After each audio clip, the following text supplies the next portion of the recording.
et bienvenue. Ce matin, nous aurons la possibilité de parler de mariage, de parler de se mettre dans une relation avec quelqu'un d'autre à la manière de Dieu. Donc, s'il y a souvent des mariages qui deviennent des cauchemars, qui deviennent des sabotages, qui deviennent un esclavage, qui donnent beaucoup de blessures, car ce sont des termes que j'ai repris. Ce sont des mariages dans lesquels il y a une fierté mal placée, dans lesquels il y a de l'égocentrisme, il y a de l'orgueil, et tout cela génère des traumatismes. Alors, si nous voulons vivre un mariage tel que la Bible a préconisé, il nous faut des étapes. Moi, je vais vous conduire en 11 étapes que je crois, que j'ai retrouvées et que je crois être des étapes fondamentales. Maintenant, si vous vivez autre chose, vous avez toujours la possibilité tout de suite et maintenant de changer de conception, de manière de vivre. Parce que je vous ai déjà dit que les 3 A demeurent et ils demeurent dans toutes les parties de la vie. Les 3 A sont quoi? La bonne attitude. La bonne attitude parce que l'attitude symbolise mon caractère et que je dois revêtir les caractères de Dieu. J'ai pas le choix en tant que croyant. Si je veux bien vivre, c'est de revêtir l'apôtre Paul dit, revêtez-vous. Donc, mettez l'armure de Dieu, remettez le caractère de Dieu sur vous. Le pardon, ça doit être quelque chose de naturel. Je veux dire, qui ne fait pas d'erreur? Même les animaux font des erreurs. Le pardon, c'est quelque chose qui doit tout le temps être dans la balance. L'égocentrisme, c'est quelque chose qui doit être exclu. Arrêtez de vous sentir blessé. C'est sûr que l'orgueil, c'est quelque chose à arracher de la vie. Il faut, je veux dire, partout où vous aurez de l'orgueil, vous allez vous faire avoir, même dans le niveau professionnel. Donc, essayez d'apprendre à vivre l'attitude, la bonne attitude. Ensuite, c'est l'aptitude. Le deuxième A, c'est l'aptitude. L'aptitude, ce sont ses capacités. Développez vos capacités. Je dis, formez-vous, soyez à la hauteur. Moi, je rencontre des personnes qui me disent, mais jamais mon mari ne prend un livre. Ou bien des hommes qui me disent, mais ma femme, ça l'intéresse, la connaissance ne l'intéresse même pas. Si vous êtes magnifique, si vous êtes bien formé par Dieu et que votre tête est vide, ça va pas ensemble. Ça va pas ensemble. Et quand je dis avoir de la connaissance, c'est pas apprendre de la superstition. J'ai rencontré une personne très superstitieuse cette semaine. Ce n'est pas accéder, je veux dire, ingérer de la superstition. Non, ingérer de la connaissance. Quelque chose qui vous déploie. Rappelez-vous, la Bible dit, médite ma parole jour et nuit. Dieu, il a la pleine connaissance. N'allez pas chercher des connaissances ailleurs. Je veux dire, vous pouvez prendre des connaissances ailleurs dans des endroits bien stratégiques. Par exemple, vous voulez développer vos finances, il faut faire une formation financière. Vous voulez développer un commerce, il faut faire une formation commerciale. C'est comme ça que ça fonctionne. Mais je parle de connaissances par rapport à la sagesse, par rapport au développement de la personne, par rapport à la projection dans la vie. Les amis, Dieu en connaît un rayon. Et le 3e A, donc le premier A, c'est votre attitude. Ayez la bonne attitude. 2e cas, c'est l'aptitude. Développez votre aptitude. Et le 3e A, c'est de l'altitude. Prenez de l'altitude. Volez au-dessus de tous les nids. Faites comme les aigles. Si vous appliquez ces 3 choses dans votre vie, volez au-dessus des choses. Ne laissez pas les choses vous toucher. Ne laissez pas les choses vous blesser. Que ça puisse... Vous savez, aux Antilles, on dit... dos au moins qu'on fait amadé ou fait abandonne. Ça signifie que mon dos est comme la feuille du bananier. Quand il pleut, l'eau ne reste pas dessus. Arrêtez de prendre les choses comme si ça vous était destiné. Laissez parler les gens. Vous savez, nous, on fait un test émotionnel et on voit, quand je fais l'organotest pour les personnes qui viennent se faire soigner, je me rends compte en faisant le test émotionnel souvent que ces personnes ont un problème avec la honte. Dès que quelqu'un leur dit quelque chose, ça les affecte, ça les fait honte. Vous ne pouvez pas vivre comme ça. En acceptant tout le temps la honte, en acceptant de porter les blessures des gens, les paroles blessantes, les insultes, en acceptant de les porter sur vous, en faisant en sorte que vous réagissiez. Vous n'avez pas à réagir. La personne a exprimé ce qui vient de sa bouche. Ce qui vient de sa bouche lui ressemble. Pourquoi est-ce que ça vous touche? Les amis, Éphésiens 5 dit, vous, pour un époux, aimez votre épouse. Aimez-la. Aimer, là, c'est aimer son autre moi, dit l'apôtre Paul. Parce que si vous avez un conjoint, si vous avez un mari, c'est votre autre moi. Aimez-le comme si vous vous aimiez. Donc, aimer son conjoint, c'est s'aimer soi-même. Or, personne n'est assez bête pour haïr son propre corps. Au contraire, chacun le nourrit de son mieux et l'entoure de ses soins. Donc, faites pareil pour la personne qui est en face. Que chaque mari parmi vous aime sa femme comme son propre moi. Que chaque épouse estime et respecte son mari. Les choses sont claires. Vous voulez du succès, le succès, il est là. Si vous ne respectez pas un homme, vous le détruirez. Et quand vous le détruirez, vous aurez les conséquences de cette destruction. C'est pourquoi la Bible dit, respecte, estime et respecte ton mari. Et c'est pareil, si vous ne prenez pas soin de votre femme, mais ça se retournera toujours contre vous. Vous savez, la femme, c'est une incubatrice. Ce que vous lui donnez, elle vous rendra le double et même le triple. Si vous lui donnez de bonnes choses, elle vous rendra 3 fois, 4 fois ces bonnes choses. Mais si vous lui donnez des mauvaises choses, si vous lui donnez une mauvaise attitude, vous allez vite voir son attitude devenir 3 fois pire que le vôtre.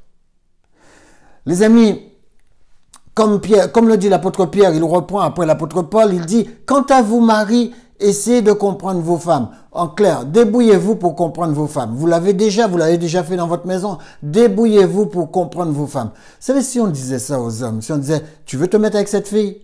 Débrouille-toi pour la comprendre. Débrouille-toi. Vous savez, souvent, on a l'impression que les gens, ils font un choix, et quand ils ont fait le choix, eh bien, ça repose sous le dos des copains ou sous le dos des parents, parce qu'ils vont raconter toute leur misère autour d'eux. Non, réglez vos problèmes. Essayez de les comprendre, puisque il fallait essayer de les comprendre avant de les faire rentrer à la maison. Maintenant qu'ils sont à la maison, essayez aussi de les comprendre. Donc, ayez beaucoup d'égards pour elles dans votre vie commune. Ayez une bonne attitude. Souvenez-vous, dit la Bible, qu'elles ont une nature plus fragile et plus délicate. Dans certaines versions, on met faible, mais la bonne traduction est plus fragile et plus délicate. Vous savez, la délicatesse.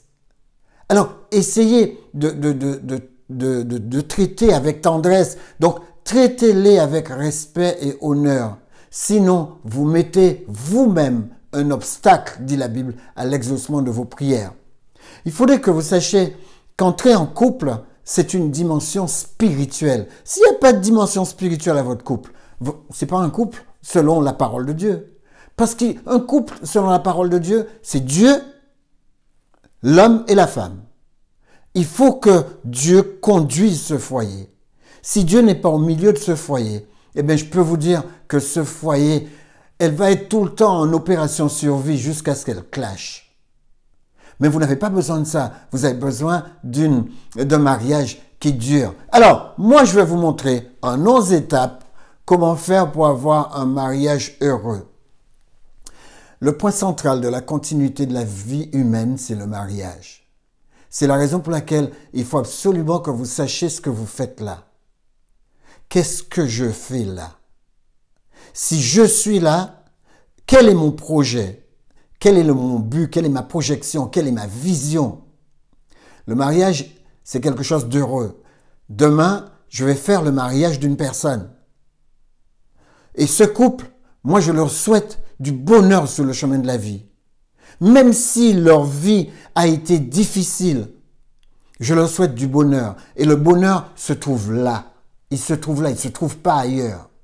Le bonheur se trouve quand on apprend à conduire son mariage en mettant Dieu en premier. Parce que quand vous avez Dieu en tête, vous savez, le mariage qui a Dieu en tête ne se brise pas. Quel que soit l'orage qui l'atteint, il reste debout. Le mari qui a Dieu qui dirige son mariage ne bouge pas. Il n'a nulle part où aller. Il est chef de son foyer et il est responsable de ce qui s'y passe. S'il n'y a pas de bonheur dans son mariage, la responsabilité est sur son dos.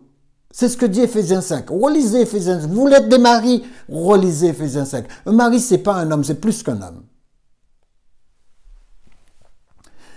Essayez de comprendre cela. Il faut être deux pour construire un mariage, pour construire un bon couple. Il faut être deux, mais il faut aussi être deux pour le détruire. Si vous voulez détruire la vie à deux, vous devriez être deux pour le faire. Les amis, Avoir un mariage heureux, c'est mettre de côté de l'argent quelques semaines avant son mariage pour être sûr qu'on amène sa femme en lune de miel. Moi, c'est vrai que ma lune de miel a été un peu gâchée parce que nous avons eu un accident le soir du mariage. Donc, nous avons dû reporter notre lune de miel 1 an plus tôt. Mais vous, si vous voulez démarrer un bon mariage, démarrez ça dans de bonnes conditions. Ne planifiez jamais votre mariage pendant la période scolaire. Il y a trop de choses dans la tête pour pouvoir faire un mariage. Les gens ne seront pas avec vous. Essayez de le planifier quand c'est plus cool. C'est le début des vacances, il fait beau, il fait chaud. Là, les gens sont prêts à vous suivre. Deuxième chose que dit Romains 13, verset 8. N'allez pas emprunter de l'argent pour faire un mariage. Oui, vous m'avez bien entendu, ça devient une mode maintenant. N'empruntez pas d'argent pour faire un mariage. Si vous saviez le nombre de mariages que j'ai vus et même que j'ai faits et qui n'ont pas duré à cause de l'argent. Les amis, emprunter de l'argent avant le mariage ou peu après le mariage équivaut à jouer avec le feu. Parce que c'est comme si vous ajoutiez cette phrase dans vos vœux jusqu'à ce que les dettes nous séparent. Les dettes détruisent le mariage. Et vous savez le plus souvent qui est-ce qui part en premier quand le mariage est endetté? C'est la femme. C'est la femme qui tire sa référence. Les femmes n'aiment pas être un endroit où il n'y a pas de protection. Surtout la protection, la sécurité financière. Quand une femme n'a pas cette liberté financière d'agir comme elle veut, mais vous pourrez toujours lui sourire. Vous pouvez toujours lui montrer votre bonne volonté. Rares sont celles qui vont rester, surtout pas en 2024. Les amis, il y en a qui partent pour beaucoup plus simple que ça. Alors, si vous êtes une personne dépensière et que vous ne savez pas gérer vos finances, sachez que vous risquez de perdre votre mariage. Les amis, la liberté financière vous donne le pouvoir. La liberté financière, je le répète, vous donne le pouvoir. Le pouvoir d'utiliser votre argent comme vous le choisissez. Et si un mariage n'a pas d'argent, le mariage criera pas famine longtemps. En général, les jeunes filles, là d'aujourd'hui, je vous assure, si vous n'avez pas les moyens de les prendre en charge, eh bien, elles vous montreront qu'elles savent pour se prendre en charge toutes seules. Troisièmement, soyez indépendants des beaux-parents. Éphésiens 5, verset 31. Les gens qui sont tout le temps dépendants des beaux-parents. Ah, j'ai un problème, j'appelle maman pour avoir un chèque. Ah, Non, non, non. Les gens qui sont toujours dépendants de leur famille finissent par créer un véritable problème dans leur couple. Soyez indépendants financièrement. Et rappelez-vous, vous ne devriez pas, soyez indépendants dans tous les sens. Et le texte d'Éphésiens 5, 31 le souligne. Soyez indépendants. C'est-à-dire qu'en Israël, il y avait une coutume qui voulait que quand le jeune homme se marie, on lui construise une tente à côté. Il n'avait plus accès à la tente familiale. Donc, vous voyez ce que ça veut dire? Ça veut dire que vous devriez vous préparer avant le mariage. Le mariage, c'est pas... Alors, moi, j'ai une personne qui m'a téléphoné en me disant... Non, qui est venue me voir. Elle a pris rendez-vous avec moi, elle est venue me voir. Et cette personne a mis l'accent sur une chose. Son couple était en train d'être détruit. Son couple était en train d'être détruit à cause du fait que le mari ne pouvait pas couper le cordon ombilical avec sa mère. Et elle n'est pas la seule personne. J'ai connu beaucoup de cas comme ça durant mon ministère. Des personnes qui ne savent pas se détacher. Quand vous formez un couple et que vous abordez un problème, c'est plus votre solution ou la solution de la personne, c'est la solution des deux. Donc, c'est pas ma solution ou sa solution, c'est notre solution. Vous devriez pouvoir discuter, vous devriez pouvoir trouver les solutions avec cette personne. Si vous n'arrivez vraiment pas face à un problème, voyez un spécialiste. Ils doivent absolument, ils sont tenus au secret professionnel, ils doivent tenir le secret professionnel. Alors, c'est plutôt eux qu'il faut voir. Parce que si vous voyez vos parents, votre problème va partir partout dans la famille. Et des gens qui vous appréciaient, ils vous diront rien, mais ils vous apprécieront de moins en moins. Alors, la Bible nous dit en Éphésiens 6, verset 1, vous devriez, avant vous marier, avoir l'approbation des parents. Discutez avec vos parents. Vos parents sont assez sages pour vous donner un conseil. Maintenant, faites attention. Il y a des parents, on dirait qu'ils n'aiment pas de manière allergique votre conjoint, alors qu'ils n'ont aucune raison. Et sachez que tout le monde peut vivre cela. Le parent peut simplement avoir une allergie à la personne que vous lui présentez. Mais essayez, prenez du recul. Je ne parle pas de ce conseil-là. Vous avez la possibilité de pouvoir juger. Soyez assez grand pour juger de ce qui est jalousie ou désapprobation totale, ou simplement parce que c'est vrai que ça détruira le mariage coûte que coûte. Il y a plein de mariages qui existent qui sont brisés simplement parce que les beaux-parents avaient beaucoup d'orgueil. D'accord? Quand ils ont dit non comme si vous étiez leur chose. Mais c'est pas de ça que je parle. Je parle d'avoir l'approbation des parents. Quand vous avez un parent respectueux, vous avez un parent sage, c'est pas la même chose. Il va pas agir selon ses sentiments, il va agir selon sa sagesse, selon son expérimentation. Et là, vous avez besoin de leur approbation. Cependant, je disais, vous ne devriez pas donc vous marier sans leur approbation. Donc la séparation de vos parents physiquement, ça doit être une séparation physique, ça doit être une séparation émotionnelle et ça doit être une séparation financière. C'est la meilleure façon de commencer une nouvelle unité sociale. Il faut que vous soyez indépendants. Les amis, on y va pour le point suivant. Statistiquement, 26 ans est le meilleur âge pour la femme de se marier et 27 à 31, c'est le meilleur âge pour l'homme. Il y a moins de divorces statistiquement chez les gens qui se marient à ces âges. Quatrièmement, n'achetez pas de télé. N'achetez pas de télé quand vous vous mariez. Essayez de rester au moins 1 an sans télé. Et surtout, je peux vous dire, la télé amène non seulement des problèmes dans le couple, surtout les gens qui ont la télé dans la chambre, mais elle amène des problèmes au niveau de la santé également. Moi, je suis confronté à des gens qui ont des œdèmes dans les yeux, à des gens qui ont des poches sous les yeux, à des gens qui ont des cernes, à des gens qui ont... D'ailleurs, l'organotation dit activité trop intense des yeux. Ça veut dire que les yeux restent trop longtemps ouverts. Il y a des gens qui me disent qu'ils ne savent pas à quelle heure ils s'endorment parce qu'à un moment donné, ils n'entendent plus la télé. Et ils mettent des minuteries vers 1h30, 2h du matin pour que la télé s'arrête. Il y en a même qui me disent qu'ils restent là jusqu'à 3h du matin. Les amis, moi je conseille aux jeunes couples, c'est mon conseil personnel. Appuyez-vous sur 1 Pierre 3, versets 7 à 8, où il dit que pendant un moment, il faut qu'on s'occupe de son conjoint. Donc la télé vous enlèvera ce temps-là, il vous volera ce temps-là. N'achetez pas de télé avant au moins 1 an après votre mariage. D'accord? Et disciplinez-vous. Ne la mettez surtout pas dans votre chambre. Marie, on vous pousse à faire 2 choses dans les Écritures. Vous, Marie, écoutez bien. Vous voulez passer de homme à mari. Alors, si vous voulez devenir un mari, écoutez bien. La première chose que vous devrez étudier, c'est les Écritures. Prenez Josué 1, verset 7 à 8, vous allez voir. Vous allez avoir du succès dans votre mariage si vous étudiez les Écritures, dit 1 Timothée, Josué 1, verset 7 à 8. Et deuxièmement, étudiez votre femme. Prenez le temps d'étudier votre femme. Femme, vous voulez devenir vraiment femme. Eh bien, sachez étudier les Écritures et ensuite étudier votre mari.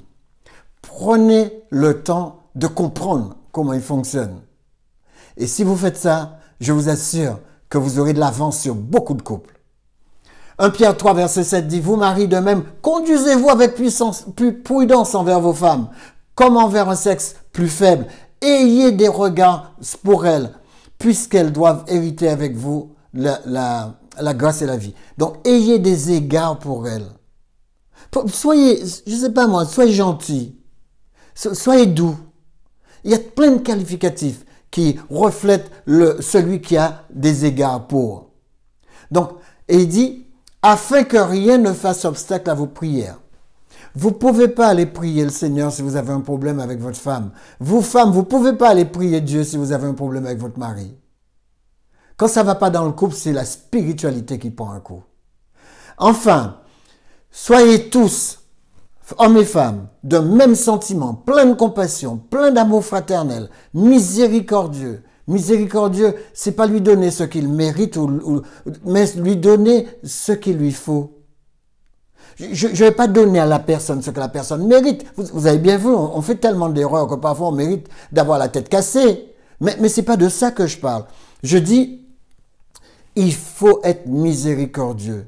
Même si la personne fait quelque chose qui vous donne envie d'exploser, eh bien, n'explosez pas. Ne lui donnez pas ce qu'elle mérite, donnez-lui ce qu'il lui faut pour développer sa vie, épanouir sa vie et s'accomplir. Les amis, c'est ça la miséricorde. Soyez humbles. L'humilité, c'est se mettre sous la souveraineté de Dieu. Quand quelque chose arrive, dites Seigneur, aide-moi.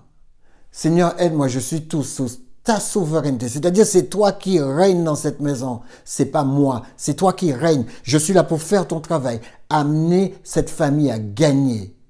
Voilà où ça se situe. Voilà le véritable mari. Il dit, ne rendant point mal pour moi, ni injure pour injure. Votre femme vous insulte, ne l'insultez pas. Ah, il y a certaines qui sont fortes dans ça, hein? Mais ne faites pas la même chose. Votre mari vous insulte, ne l'insultez pas. Je sais qu'il y a certains qui sont forts dans ça. Jamais les insultes doivent sortir de notre bouche. La Bible nous dit que jamais Jésus ne répondait aux insultes. Mais au contraire, bénissez, car c'est à cela que vous avez été appelés, afin que vous héritiez la bénédiction. Vous voulez avoir une vie bénie? Vous voulez être bien dans votre vie? C'est tellement simple d'être bien dans sa vie quand on obéit à la parole de Dieu. Cinquièmement, n'allez jamais au lit, dit l'apôtre Paul, avec un conflit non résolu. Non, prenez le temps de régler votre conflit. Il est hors de question d'aller dormir dos à dos. Les amis, battez-vous pour faire ce que la Bible dit. Les apôtres connaissent la loi. Dieu connaît sa loi. Les anges même connaissent sa loi. Apprenez ces règles. Ce sont des règles de vie. Les amis, si vous vous battez pour une chose, sachez que des conflits, il y en aura toujours. D'accord? Dans chaque mariage, les conflits surviennent parce que les deux personnes viennent d'arrière-plans différents. Vous voyez, c'est simple. Ils ont des niveaux d'éducation différents, ils ont des bagages émotionnels différents, ils ont des désirs différents, ils ont des objectifs différents. Alors les conflits sont inévitables. Mais un conflit devient un problème seulement quand il n'est pas résolu rapidement. Vous n'êtes pas obligé de faire un conflit un problème. Faites de conflit une opportunité. Chaque fois qu'il y a un conflit, dites-vous que c'est une opportunité pour vous recadrer, pour recadrer l'environnement, pour faire en sorte que ça aille mieux. Et ne sautez pas dans un conflit pour aller faire la guerre. Vous avez bien vu ce que ça donne en Ukraine. Les amis, sixièmement, cherchez à l'extérieur des conseils spirituels. Cherchez à l'extérieur. Quittez votre couple, allez voir un professionnel. Et puis, mais n'allez pas voir monsieur tout le monde. Il y a des gens qui ont gâché leur mariage et subitement, ils sont des représentants d'une personne mariée. C'est du n'importe quoi. Une personne qui est séparée dans son couple, il n'est pas représentatif de quoi que ce soit. Je le répète, moi j'ai vu des mariages où le gars n'a pas su tenir son mariage. J'ai même vu des pasteurs dans ce cas-là. Il n'a pas su tenir son mariage. Pourquoi est-ce qu'il doit pouvoir vous conseiller sur un mariage? Parce qu'il vous montrera ce qu'il ne faut pas faire? Non, ne l'écoutez même pas, parce qu'il se pourrait que toute sa tête soit mitigée. Moi, j'ai connu un pasteur qui a même écrit un livre sur le mariage. Il a écrit un livre sur le mariage extraordinaire. 6 mois plus tard, après la vente de ce livre, il est divorcé. Ce livre a été vendu à grand échelon, il a fait de l'argent, et bien subitement, il n'a plus besoin de sa femme, il est avec une deuxième. Qu'est-ce que vous voulez attendre d'une personne comme ça? Je ne suis pas en train de le critiquer, je suis en train de dire, de toute manière, la Bible nous dit que vous pouvez porter pas un jugement de valeur, mais un jugement sur les faits. Et moi, quand je regarde des faits, cette personne n'a pas un conseil à me donner sur le mariage. Il n'a pas un conseil. J'ai pas besoin de son conseil. Les amis, c'est comme ça que vous devriez agir. Quand une personne a fait foirer son mariage, où est-ce qu'il a un mot à dire? Il n'a plus son mot à dire. C'était à lui, pendant qu'il traversait le conflit, de se mettre debout, de s'aguerrir et de rester chef de son foyer. Je suis dur, hein? Mais c'est comme ça que ça marche. Même moi, si un jour je me sépare de mon conjoint, j'arrête toutes les vidéos. C'est fini. C'est fini. Je peux pas être de bon conseil parce que je n'ai pas su faire d'un conflit une opportunité. Les conflits sont des moyens que Dieu met à notre disposition parce que c'est Dieu qui le permet. Dieu permet que le conflit arrive pour voir comment son enfant va réagir. Alors vous agissez comme un enfant de l'autre et après vous voulez donner des conseils aux enfants de Dieu. Il y a quelque chose qui ne va pas. Les amis, si vous êtes dans l'incapacité de résoudre un conflit en une semaine, voyez un professionnel. Je veux dire, quel que soit le professionnel, si vous avez un professionnel, ça peut être un professionnel dans votre spiritualité, vous pouvez prendre le téléphone, m'appeler, me dire, écoute Lambert, j'ai fait ça pendant des années. Allez voir des couples et réparer des couples. D'accord? Ça c'est une stratégie qu'on peut mettre en place. Et ça, il n'est pas honte de ça. Mais vous pouvez aussi dire, ah non, je ne peux pas voir Lambert, je ne peux pas voir mon pasteur, alors je vais aller voir un professionnel à l'extérieur. Vous êtes libre de le faire. Faites ce que vous ressentez. Mais prenez le temps d'avoir un couple qui fonctionne. Il y a des gens, ils sont venus squatter dans un couple. Je ne parle pas de ces gens-là. Je parle des personnes sérieuses. Les personnes sérieuses qui sont venues se donner entièrement dans ce couple, eh bien, ils font tout pour que le couple fonctionne. Septièmement, cherchez conseil si la femme est toujours incapable d'obtenir une bonne détente intime. Parce que c'est vrai que quand vous venez de vous marier, quelquefois, ça peut arriver. Et même le monsieur peut avoir de la peine à avoir une bonne détente intime. Mais ça, cherchez de l'aide. Et mettez-y de la patience. Et mettez-y de la persévérance.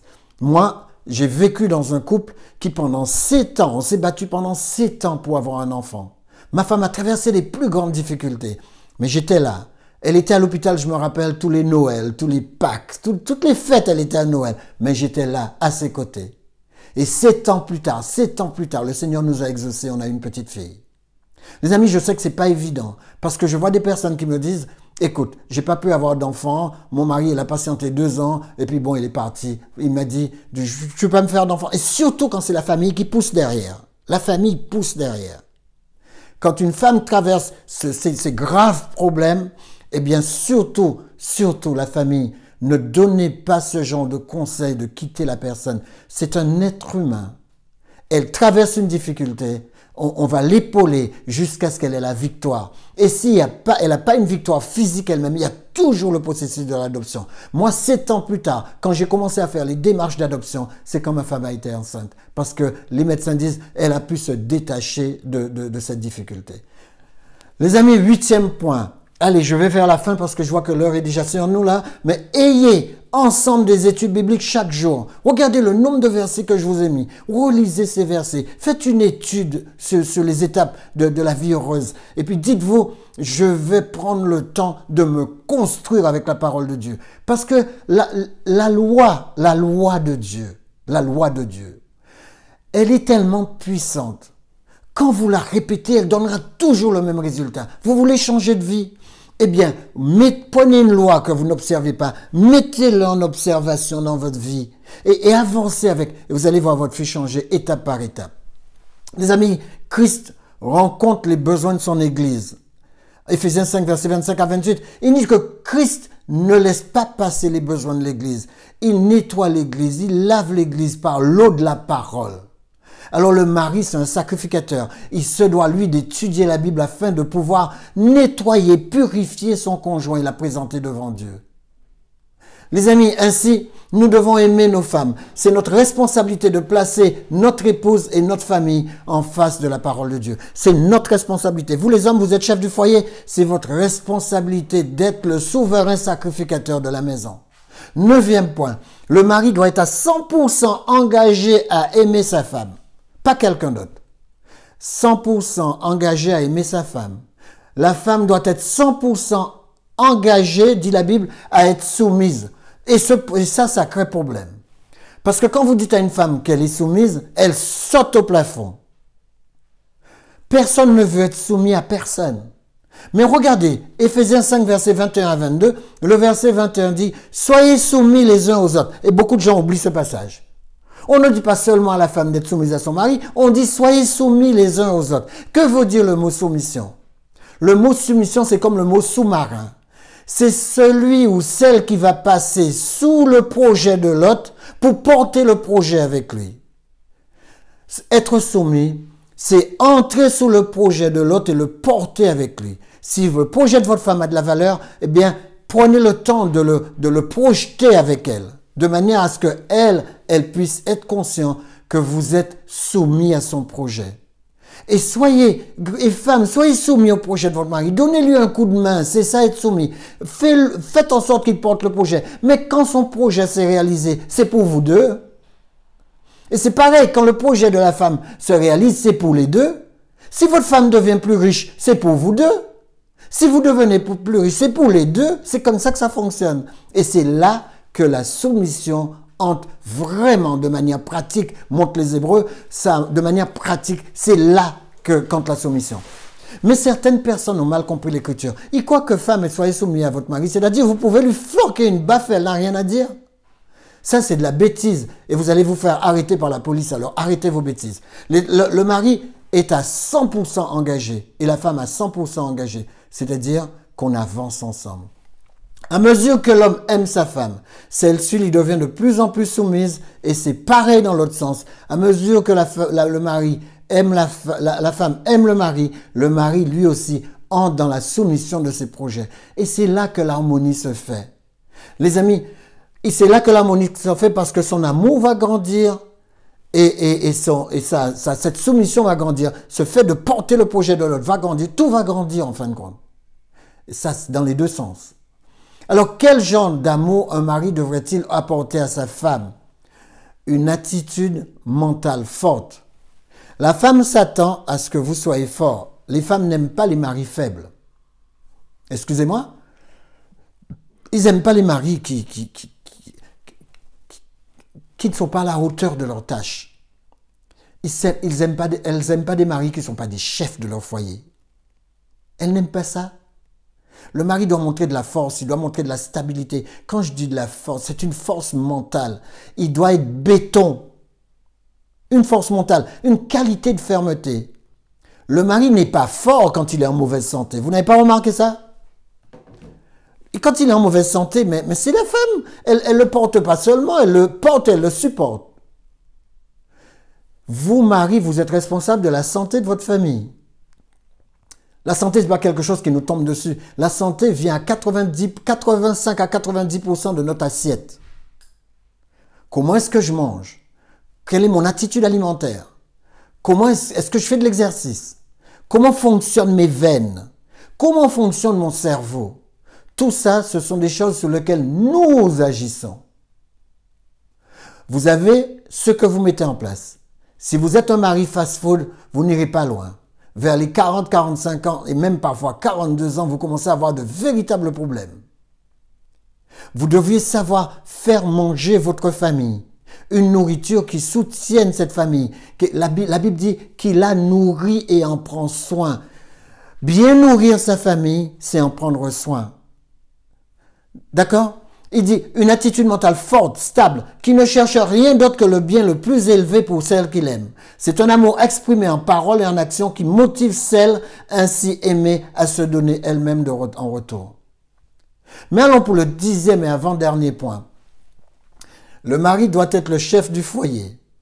1 Corinthiens 11, verset 3 à 4, Éphésiens 5, verset 22. 3 fois l'apôtre Paul répète ça. D'accord.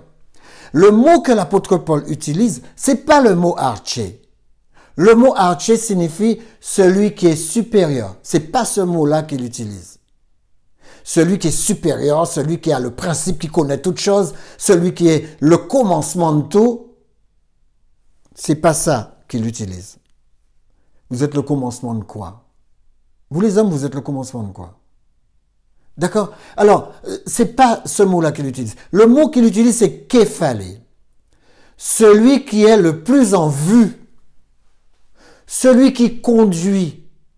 C'est-à-dire, celui qui représente. Le plus en vue, c'est celui qui représente. C'est pas celui qui se fait voir en ayant une belle voiture. C'est pas ça. C'est celui qui est le plus en vue. Celui qui est représentatif. D'accord? La preuve, c'est que quand la police arrive chez vous, il demande est-ce que votre conjoint est là? Il demande pour l'homme. Et c'est pareil, quand il y a un problème avec les enfants, c'est le mari qu'on regarde. Parce que c'est lui le chef du foyer. Quel que soit ce qui se passe, on se tournera d'abord vers vous. Et de toute manière, quand Dieu il regarde le foyer, c'est vers vous qu'il se tourne. Alors képhalé, c'est celui qui est le plus en vue. C'est celui qui conduit. C'est celui qui va à la tête de sa troupe. c'est celui qui est le premier dans la bataille, celui qui protège, celui qui est au front. C'est celui qui doit prendre des coups en premier. Moi je me rappelle, j'étais une fois en train de faire un mariage du côté de Fontainebleau. Et une personne me disait, ah mais vous savez, mon mari, quand, il y a beaucoup de sangliers à Fontainebleau, et mon mari, quand il entend les sangliers, il me dit, chérie, va voir ce que fait les sangliers. Là, les amis, comment est-ce que le mari ne comprend pas que c'est lui qui doit aller voir? Et si cette femme est agressée par les sangliers, qu'est-ce qui se passe? Tu ne veux pas dire à ta femme, va voir ce que font les sangliers. Tu peux pas dire ça à ta femme. C'est toi à aller voir ce que fait. Alors, je dis à la femme, mais pourquoi il va pas?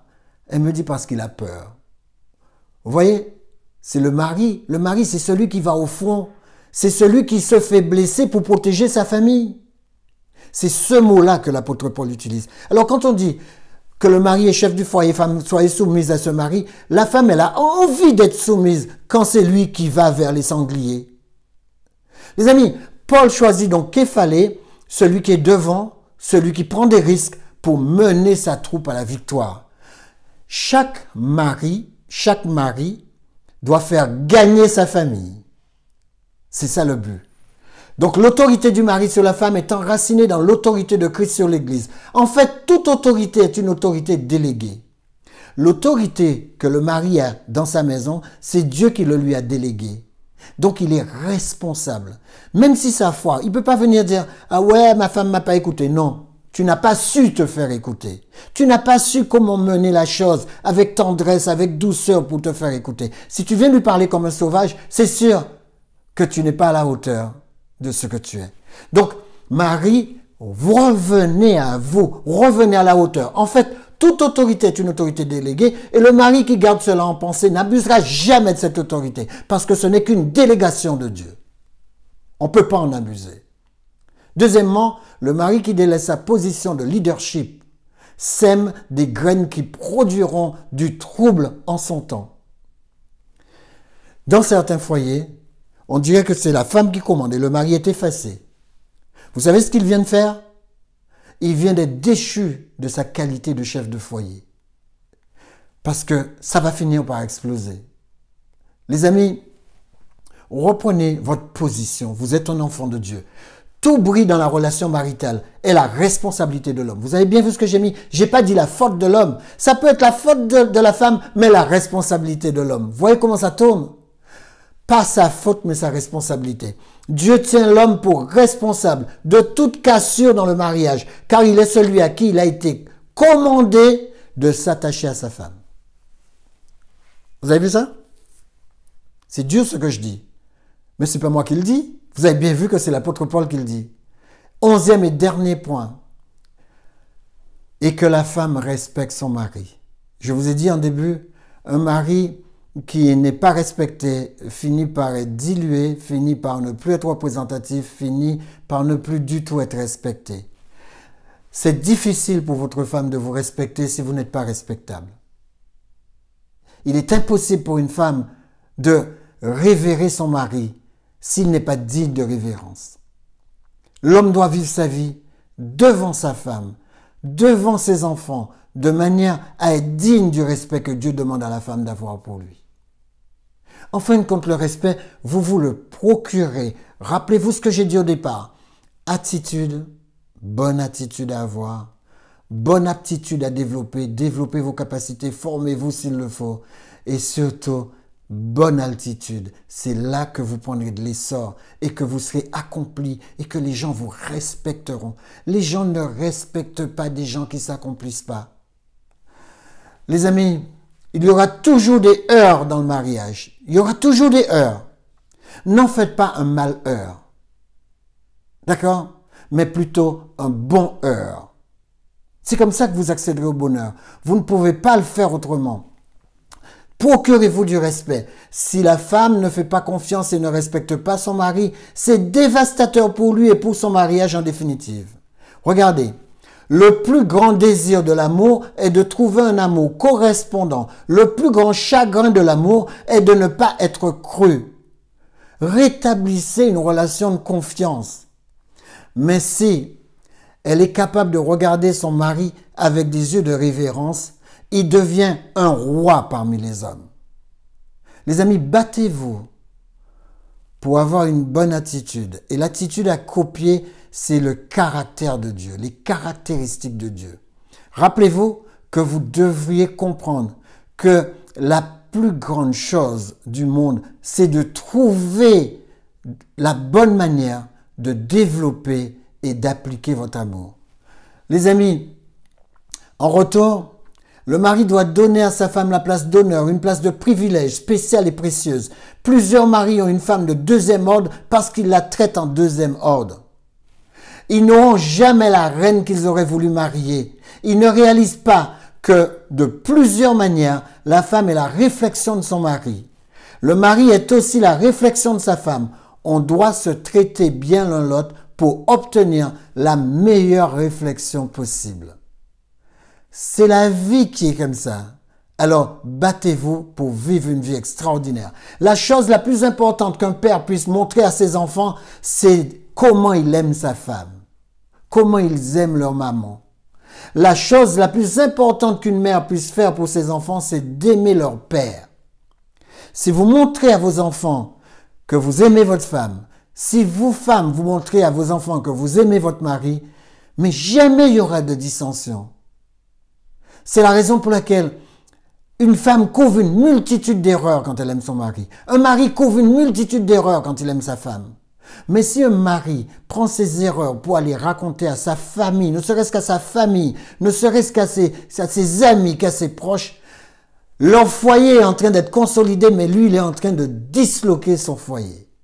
C'est comme ça que ça fonctionne. Le foyer devrait être l'endroit le plus attrayant sur terre pour les enfants. Et la mère et le père devraient être les plus grandes attractions.